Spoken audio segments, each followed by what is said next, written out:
Let's talk about Optus. Keith, again, look, systems go wrong. It's terrible, it's inconvenient. All of us, of course, live a digital life. Most people now don't pay with cash. I understand the consequences here. But the CEO of Optus, how hard is it to say, I don't know, we're fixing it, next month's bill is free? I mean, how hard is this? This is media 101. Whether it's an emergency, whether it's a police situation, whether it's a major outage like this that affects so many people, you walk up to a microphone, you say, this is what's happened, this is who's affected, this is what we're doing about it, these are the updates that we'll give, and we're going to sort it out as soon as we possibly can, and then you give another update in an hour or 2 hours. It's just really standard practice. So I don't think they'll be saying yes to Optus for much longer. They'll be saying no.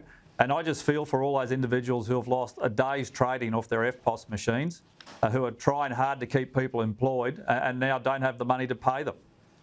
Well, and also, it's one of those In their defence, they did send an email and an SMS message to every single person, but of course they couldn't get it because it wasn't it's maddening. I mean, like again, I get it that a system breaks down, right? And there's something as consequential as this. Yeah. But, you know, I mean, God love the Greens running around. We're going to have an inquiry. What are you going to do? Yeah, Seriously, what are you going to do? Mind that. All right, now, you wrote an excellent piece about how Labor needs to ignore Twitter. Yes, absolutely, yes. They need to listen to good people like yourself and maybe even hate watch shows like this. Yes, absolutely they should, and they should love watch shows like this because it represents something that they don't get often, and that is a diversity of opinion. Yes. They actually will understand, and I think we saw this during the Voice campaign, may it rest in peace, where these people clearly just did not know how to talk to Conservatives. In fact, their message towards the end was that if you're undecided or thinking of voting no, you're an idiot and you're stupid and you're racist. And again, it was clear that they just never actually met anyone. I had someone come up to me in the supermarket just yesterday and just say, like, you know, I still keep all your columns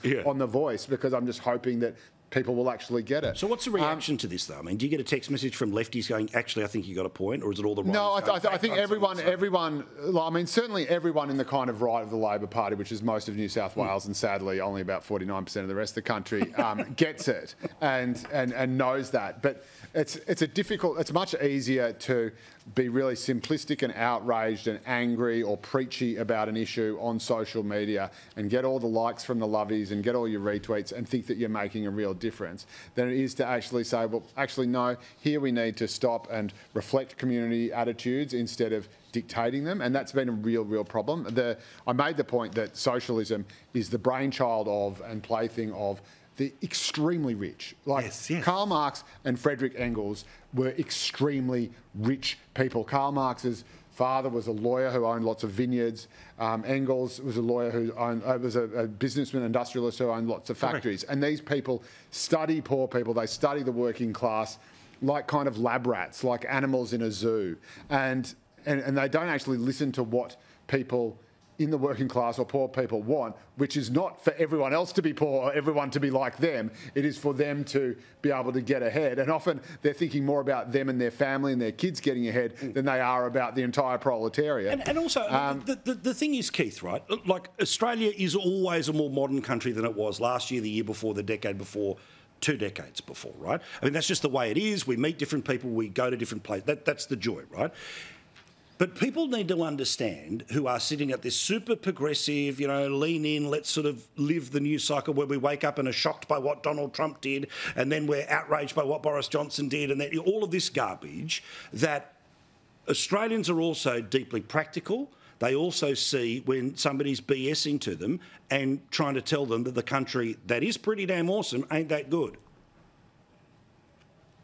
Oh, Paul, firstly, all my dreams have come true. I was hoping to hear Joe Hildebrand on the Joe Hildebrand editorial extolling the virtues of Joe Hildebrand, and it's happened. That's just fantastic. It's the trifecta, Keith. If you didn't get it on the Melbourne Cup, you've got it here tonight. That's exactly right. I'm with Joe. Yeah, we got it now. So, Joe, listen closely, mate. You won't hear this often, but I actually agree with you. Oh, thank you very much. Your piece is about 10 years too late.